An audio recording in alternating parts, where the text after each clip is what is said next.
Muy bien. Bueno, siguiente ponente, Clara Cotillas, ¿vale? Hola, buenos días. Buenas, Clara, ¿qué tal? ¿Cómo Hola. estás? Buenas tardes por aquí. Pues nada, tenemos a Clara con su ponencia La Guerra Conectiva, ¿vale? Revelando una amenaza invisible, ¿vale? Invencible también. Hay veces se nos convierte en esto, ¿no? Efectivamente. Entonces, se nos convierte en algo que se hace muy grande y es algo que es muy actual, ¿vale? Algo que estamos viviendo no solamente en las guerras híbridas que están sucediendo ahora mismo en todo el mundo, y pues nos viene genial el que a nivel de ciberseguridad y ciberinteligencia podamos tocar este tema, ¿no, Clara? Sí, efectivamente, Luis.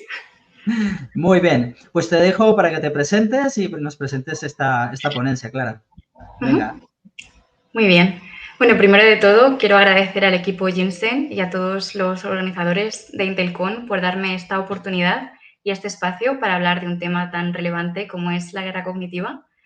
Y bueno, me presento. Mi nombre es Clara Cotillas, y soy politóloga y actualmente me especializo en todo lo que es inteligencia, estudios estratégicos, seguridad internacional. Luego también he iniciado la carrera de psicología para así complementar un poco la formación que tenía antes y tener una visión más holística de lo que es la inteligencia. Así que sin más dilación, vamos a empezar con el tema de hoy, que es la guerra cognitiva. La ponencia se va a dividir en 4 secciones principales. En la primera exploraremos qué es la guerra cognitiva y cuál es su relevancia actual. Luego, la segunda sección, que es la guinda del pastel, expondremos cuáles son las técnicas que se emplean hoy en día en la guerra cognitiva, ya que muchas veces se confunde con una mera campaña de desinformación o fake news, cuando en realidad va mucho más allá. Luego, la tercera sección explorará la guerra cognitiva en acción, donde proveeré un ejemplo histórico y un ejemplo de la actualidad que todos conocemos, que es la guerra de Rusia con Ucrania. Y luego, finalmente, hablaremos de las perspectivas a futuro, que es la instrumentalización de la neurociencia, cómo hoy en día se están desarrollando tecnologías que unen tanto la inteligencia artificial como los procesos cognitivos de los humanos. Un tema bastante interesante. Así que ya que este es un congreso de ciberinteligencia, supongo que muchos de vosotros os estaréis preguntando qué tendrá que ver la ciberseguridad con la guerra cognitiva.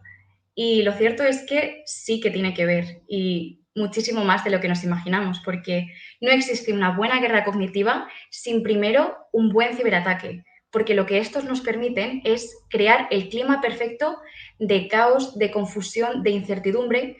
A través de los ciberataques podemos inflamar las emociones de la comunidad objetivo a la que le vamos a lanzar el ataque, y los vamos a hacer mucho más propensos a consumir campañas de desinformación y otro tipo de estrategias que vamos a lanzar con nuestra guerra cognitiva, porque vamos a través de apelar a su parte más irracional, los vamos a hacer mucho menos propensos a ser selectivos o incluso críticos con lo que se confronten.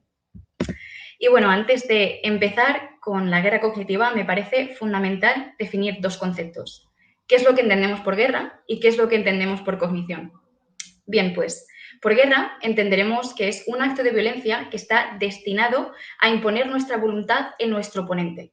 Es decir, cuando un país como Rusia le declara la guerra a Ucrania, lo que Rusia busca no es meramente sembrar la violencia o el caos, sino que busca imponer su voluntad, tiene un fin el cual le va a beneficiar.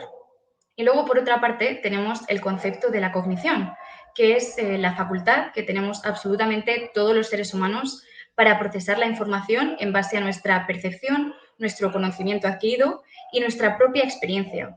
Y por eso, de esta manera, no todo el mundo va a procesar la información de la misma manera, ya que depende mucho de características subjetivas de nuestra persona.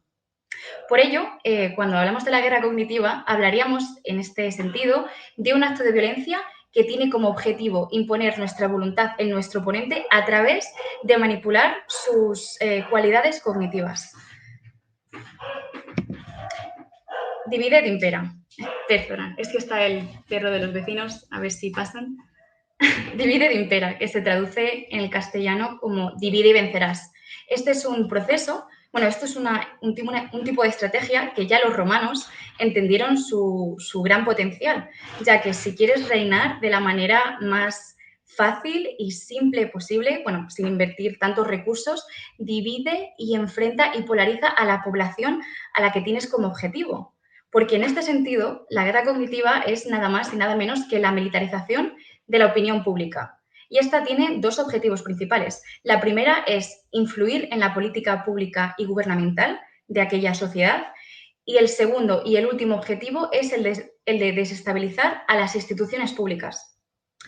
Y el tema es que la guerra cognitiva es mayoritariamente lanzada hacia los países occidentales, porque si nos paramos a pensar, el pilar de estos es la democracia. La mayor parte de los países occidentales tienen un sistema democrático, el cual está influenciado por las ideas, por las percepciones de la gente. Entonces, si somos capaces de controlar, bueno, no de controlar, sino de influir sobre cómo las personas piensan, vamos a ser propensos a poder reconducir su manera de actuar, por lo que vamos a poder crear ese cambio significativo en la institución pública para imponer el objetivo que realmente buscamos.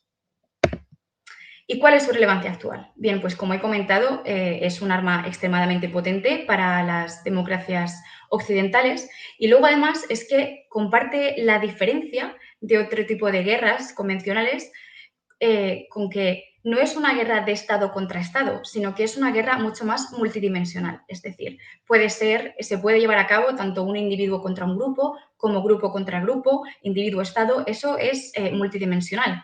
Y es que además el tipo de ataques que se lanzan con la guerra cognitiva no son tangibles, no son visibles como un misil que tú, por ejemplo, puedes ver venir, o una bomba, o un ejército que aceche tus fronteras, sino que este tipo de ataques son sigilosos, son muchas veces imperceptibles incluso para la gente que se dedica al sector de la inteligencia y es que por eso es extremadamente peligroso.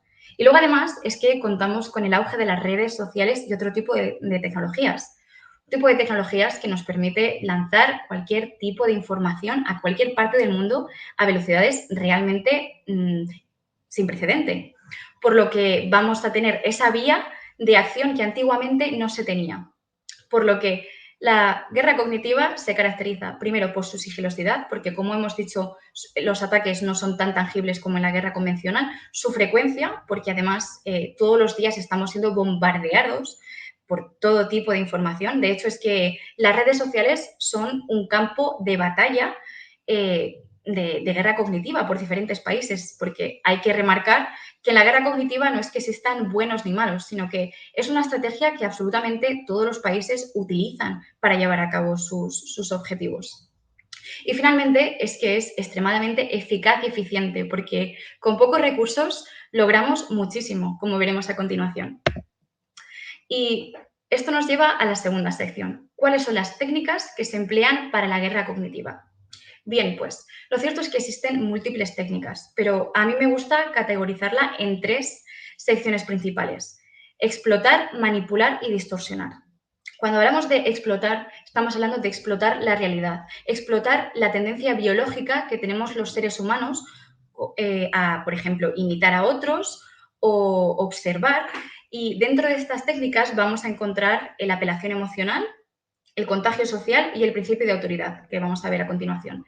En la segunda categoría, manipular la realidad. Esta también juega con la realidad sobre el terreno, con la diferencia de que, a pesar de jugar con una realidad que ya existe, esta va a buscar enfatizar una parte de realidad más que otra, reorganizar los sucesos o incluso omitir algunas partes para que la persona o el usuario se quede con una percepción que nos interese. Y luego, finalmente, tenemos la categoría de distorsionar la realidad, que esta es la que todos conocemos como los llamados fake news, una estrategia bastante utilizada para Rusia. Esta consiste en crear una narrativa completamente ficticia, la cual nos va a beneficiar.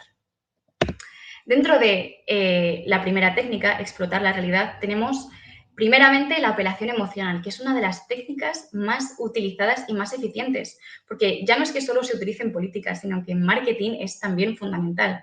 Y es que esta consiste en evocar la parte más visceral, la parte más emocional de los seres humanos para así dejar para sí, hacerles que utilicen su sentido crítico lo máximo posible. Porque si tú eres capaz de controlar las emociones de una persona, vas a ser capaz de influir sobre sus procesos cognitivos, tanto en la memoria como en el aprendizaje, como en la percepción. Y entonces, es que además a día de hoy, con la diseminación de imágenes y de audios y de vídeos somos mucho más capaces de brindar al usuario hacia esa emoción que le queremos provocar, ya que va a sentir mucho más empatía con una imagen gráfica o incluso con un sonido que con un mero texto.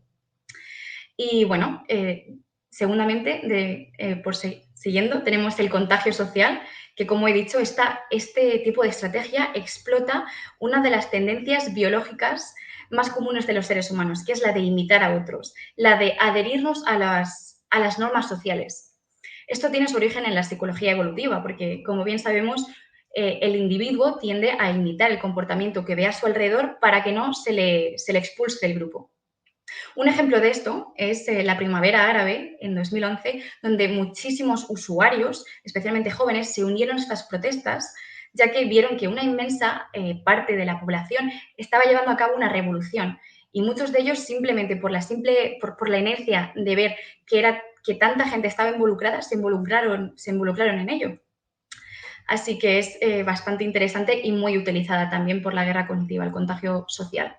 Y luego, dentro de esta categoría, tenemos por último el principio de autoridad. Y es que antiguamente el ciudadano de pie se llevaba a guiar por el criterio de sus líderes, tanto los líderes religiosos como quizá un emperador, como un presidente, y a día de hoy esto se sigue dando, con la única diferencia que han surgido diferentes figuras de influencia, como por ejemplo los influencers. Muchas veces, sin realmente ser conscientes de ellos, cuando vemos a una persona en una posición de autoridad, le tendemos a atribuir algún tipo de confianza, sobre todo si nos sentimos identificados con ellos, como es el caso de los influencers. Y es que una anécdota que ilustra bastante bien cómo opera este principio es cómo el gobierno holandés gestionó la pandemia, porque el gobierno holandés se encontró con el gran problema de que la mayor parte de los jóvenes se negaban a adherirse con las medidas sanitarias. Entonces, lo que hicieron fue contactar a los influencers más influyentes, valga la redundancia, del país, para así lanzar el mensaje hacia los jóvenes de, fomentando el seguir las medidas sanitarias. ¿Y cuál fue el resultado? Que en menos de 2 semanas el comportamiento de los jóvenes cambió de manera masiva, adhiriéndose así a las medidas sanitarias. Luego, en la segunda categoría, en la categoría donde manipulamos la realidad, tenemos 3 tácticas principales: la exposición continua, la microfocalización y la manipulación de secuencias. Bien, pues la exposición continua explota lo que se conoce en psicología como el sesgo de familiaridad. Y esto es que cuando estamos siendo expuestos a la misma información durante largos periodos de tiempo, tendemos a construir una relación de familiaridad con esta información o con aquello con lo que estamos expuestos, lo que vamos a darle mucha más credibilidad. ¿Cuántas veces hemos escuchado el dicho de que una mentira repetida muchísimas veces se va a convertir en una verdad? Y es que en realidad es así. Cuando estamos expuestos a lo mismo durante largos periodos de tiempo, tendemos a darle mucha más credibilidad, aunque hay que tener cuidado porque una sobreexposición también puede provocar el efecto rebote.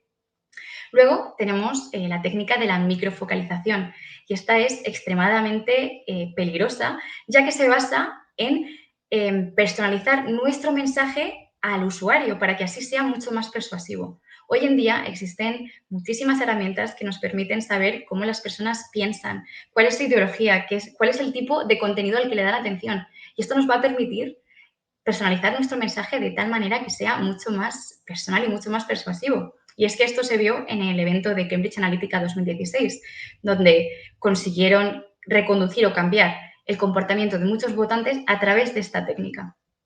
Y luego, finalmente, tenemos la manipulación de secuencias, que explota lo que se conoce en psicología como el efecto halo, el efecto el efecto de otorgarle confianza a la información que se nos va a presentar primero.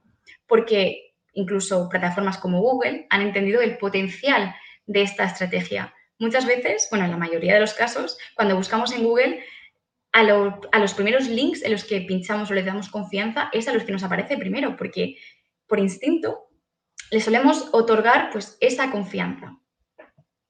Luego llegamos a la tercera categoría, que es la distorsión de la realidad. Como he dicho anteriormente, en este tipo de tácticas van a jugar con la creación de una narrativa completamente ficcional, ficticia, perdón.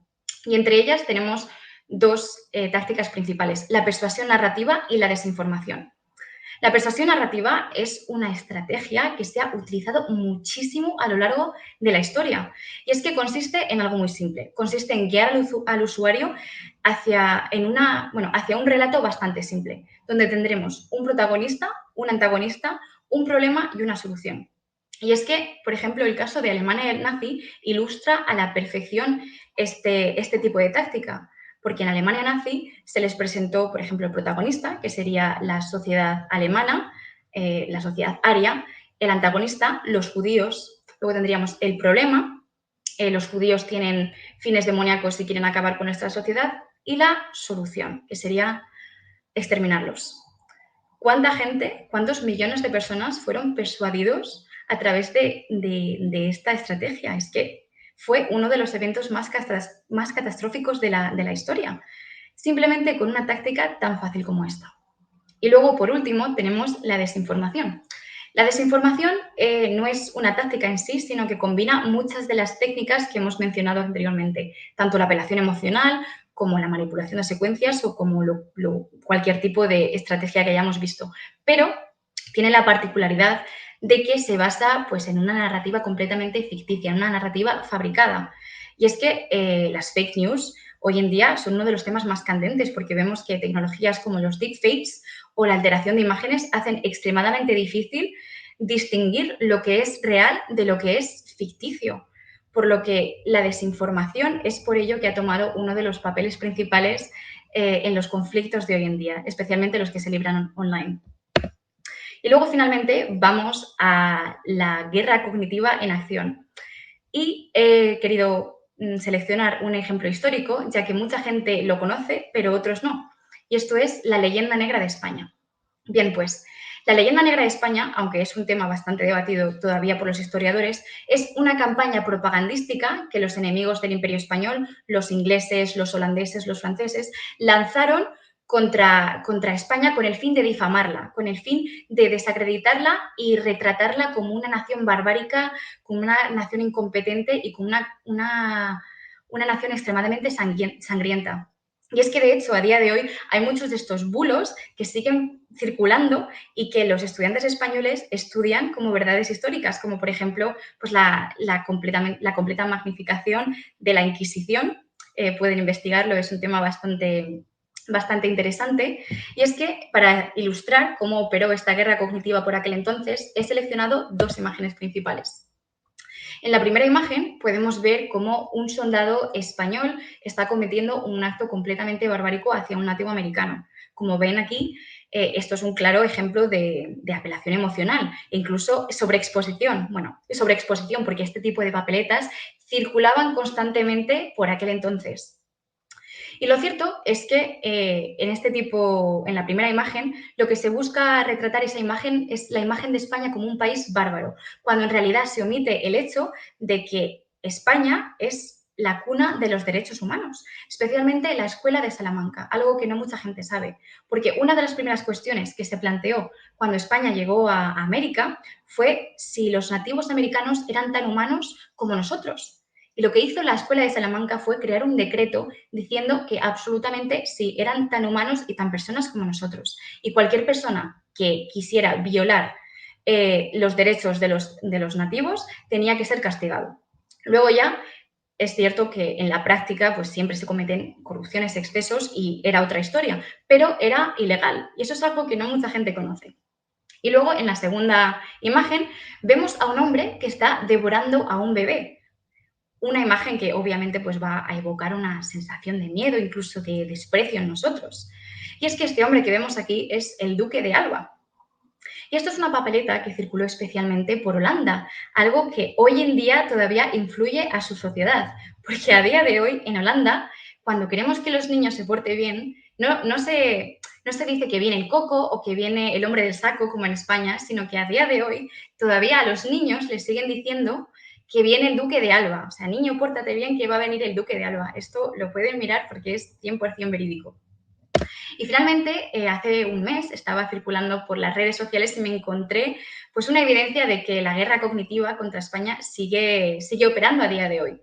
Si os fijáis, tenemos un tuit publicado por The Guardian, que es un medio de comunicación inglés, en el que dice que España a día de hoy es un país racista. Y es que aquí he seleccionado esto porque vemos una clara manipulación de las secuencias, porque lo que hizo la prensa inglesa fue coger un hecho, que fue que un grupo de aficionados bastante mal educados lanzaron insultos racistas hacia el jugador Vinicius, y lo que hizo la prensa inglesa fue coger coger esta noticia y extrapolarla para seguir diciendo que España es un país racista y más cosas. Si circulan este tipo de cosas a día de hoy, cuando somos supuestamente supuestos aliados, imagínense lo que decían en la época del Imperio Español. Y luego finalmente llegamos al ejemplo de la guerra cognitiva rusa en Ucrania. Lo cierto es que no solo Rusia lleva a cabo la guerra cognitiva, también lo hace Ucrania y también lo hacen otros países, como he comentado anteriormente. Pero sí que es verdad que una de las estrategias más remarcables que Rusia ha llevado a cabo contra Ucrania es la guerra cognitiva. Y esto no empezó cuando empezó la guerra, hace un año, sino que lleva librándose desde la caída del muro de Berlín, desde la desmembración de la URSS. Porque una de las estrategias principales de los rusos es intentar persuadir a la población ucrania para ir en contra de su propio país. Y uno de los tópicos más repetidos que creo que todos hemos escuchado es que los rusos claman que el gobierno ucraniano es un gobierno gobernado por nazis. Es un gobierno que también lleva a cabo genocidios contra la población rusa y que, por lo tanto, la única salvación en este caso es Rusia, porque, bueno, además de esto también lo suelen retratar como un país bastante incompetente. Y aquí, pues vemos una clara persuasión narrativa, ¿no? Vemos un protagonista, que es la sociedad ucraniana, un antagonista, que es el gobierno ucraniano, un problema, que es, pues, son nazis que cometen genocidios y otras cosas, y la solución, que en este caso sería Rusia. Rusia como salvación a todas las tragedias de Ucrania. Luego, por otra parte, tenemos este tipo de tweets que los rusos, bueno, instituciones oficiales rusas, se dedicaron a lanzar días antes de la intervención, días antes de la invasión de Ucrania. En estos tweets vemos cómo satirizan muchos de los noticiarios emitidos por los países occidentales, diciendo pues, que había una posibilidad de invasión. Y como veis, pues aquí utilizan la sátira e incluso la ridiculización. Y es extremadamente interesante porque es que esto es a días de la invasión, o sea, una semana o incluso, sí, días. Y luego, finalmente, tenemos el tercer aspecto de la guerra cognitiva que Rusia más ha enfatizado sobre la guerra en Ucrania, que es las teorías de la conspiración sobre los laboratorios de armas biológicas que se encuentran en Ucrania. Laboratorios que supuestamente han sido financiados por los Estados Unidos y que, por lo tanto, le han dado a Rusia el perfecto casus belli, el caso para iniciar la guerra, para pues, iniciar su guerra contra Ucrania. Y luego esto nos llevaría a la cuarta y a la última sección de esta ponencia, que sería las perspectivas a futuro, la instrumentalización de la neurociencia. Lo cierto es que hace no mucho este tema pertenecía a la ciencia ficción, pero es que hoy en día hay muchísimos países, entre ellos pues América, Rusia, incluso China, los cuales están invirtiendo en este tipo de tecnologías. Las tecnologías NBIC, que consiste en la nanotecnología, la biotecnología, la tecnología de la información y las ciencias cognitivas. Y estas básicamente tienen la intención de desarrollar herramientas para adaptar o mejorar las aptitudes de los individuos gracias a generar una hibridez humano-sistema. Y este tipo de desarrollos ahora mismo están en incubación, pero se dan mayoritariamente tanto en la salud, en el sector de la salud, como en la seguridad, como en la defensa. Y vemos como, por ejemplo, magnates como Elon Musk han creado la compañía Neuralink, donde pues llevan a cabo este tipo de investigaciones de tecnologías NBIC o las llamadas BCI, Brain Computer Interface, donde básicamente se busca pues unir el cerebro con una computadora para así crear pues, nuevas tecnologías que sean mucho más inmediatas. Y bueno, siguiendo con el tema de las tecnologías NB&C, una de las mayores aplicaciones, como he comentado antes, ha sido en la defensa. Y es que realmente estamos ante la creación del soldado, porque a día de hoy, a pesar de ser una tecnología en incubación, como he dicho, ya se han logrado bastantes avances. Entre ellos, han logrado pues, manipular las habilidades cognitivas de los soldados, como por ejemplo a través de utilizar neurociencia y en su mayor parte nanotecnología, para así alterar todos los ámbitos que ven aquí, tanto la memoria como el aprendizaje, como la velocidad cognitiva, los ciclos de vigilia, el control de impulsos, la toma de decisiones, incluso la confianza y empatía.